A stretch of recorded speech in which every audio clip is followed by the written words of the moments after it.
Ngayon alam ko na kung bakit di mo masagot ang mga tanong sa isip ko na oo at hindi lang.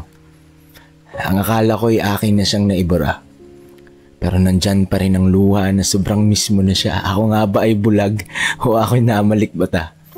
Kahit alam ko naman na ako ay panakipbutas lang sa iyong mundo at puso na siya pa rin lagi ang laman.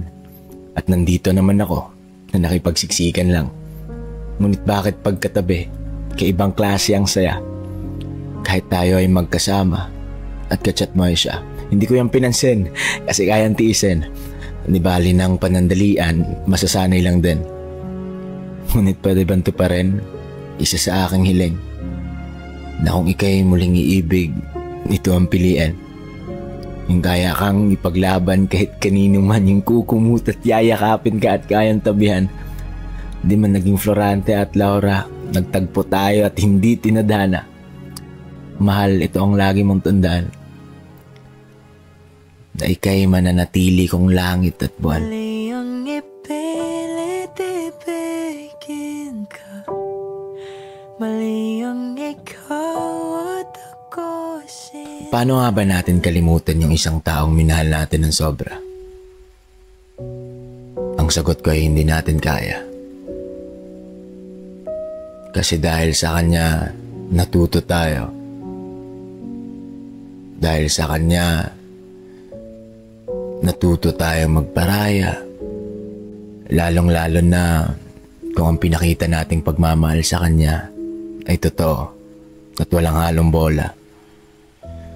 Yung kaya mong isantabi lahat ng mga ginagawa mo para sa kanya. Yung kaya mong angkinin lahat ng mga sinasabi ng ibang tao para makasama lang siya.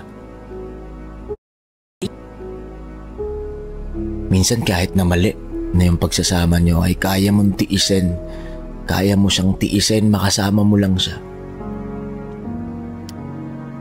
Yan ang nagagawa ng pagmamahal. Minsan di natin alam na kaya pala natin gawin ng isang bagay dahil sa pagmamahal na yan.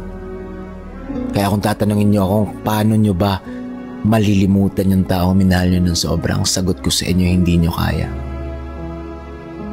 Ang mas mabuti pang gawin nyo na lang, i-cherish nyo na lang lahat.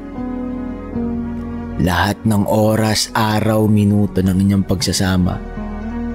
Alalahanin mo lahat. Oo, masakit siya alalahanin.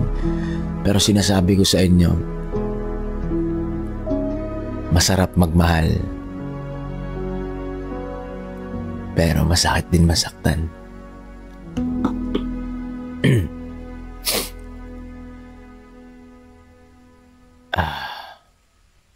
May nagtanong sa akin kung bakit daw hindi ko siya kayang kalimutan.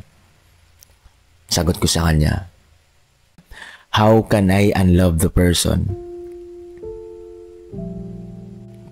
kung ang tao na yon ay ang nagpabalik ng saya ko na hindi gawa?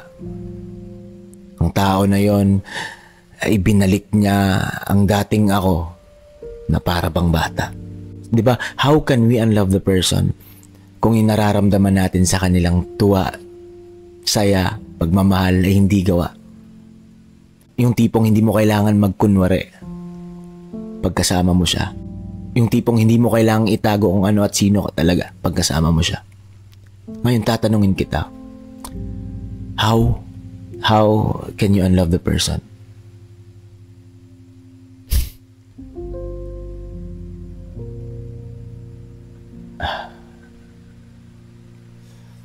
Gusto ko nang matulog pero bakit parang may kulang?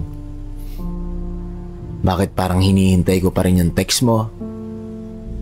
Hinihintay ko pa rin na mag-ring yung cellphone ko, baka ikaw tumawag. Pero bakit hinihintay ko pa rin na magsisend ka ng picture mo, cute pictures mo? Na kahit alam ko naman sa sarili ko na ginagawa mo na yan sa iba. I-rephrase ko, paano ako makakatulog kung alam kong yung mga bagay na ginagawa natin dati na masaya tayong dalawa ay ginagawa mo na sa iba?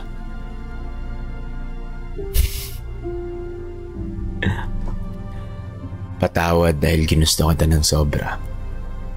Patawad dahil pinakita ko sa'yo kung gaano ako kasaya pagkasama ka. Patawad dahil ako'y nahulog. Patawad dahil ako'y sumobra sa pag-iisip at umabot na sa punto na ikay nakukulitan at hindi na lang umiimik. At patawad dahil ako'y hahakbang na patalikod. At patawad sa pagpapatawad kahit alam ko naman hindi ko deserve ang iyong tawad. At kung natapos man ang taon na hindi na tayo nag-uusap, gusto ko lang malaman mo na napaka-thankful ko dahil ginawa mong napakasaya at hindi ko malimutan yung taon na yun. Gusto kong ipagdiwang yung taon na yun sa bawat segundo ng buhay ko dito sa mundo. Thank you for making me the happiest person that I could ever be. I hope that I made you happy too when we are still in good terms.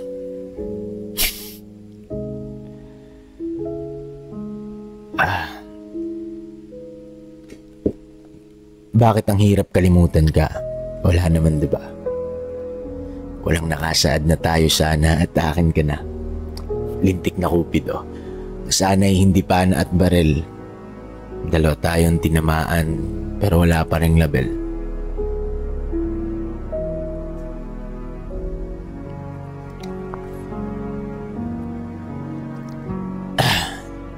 Ginawa ko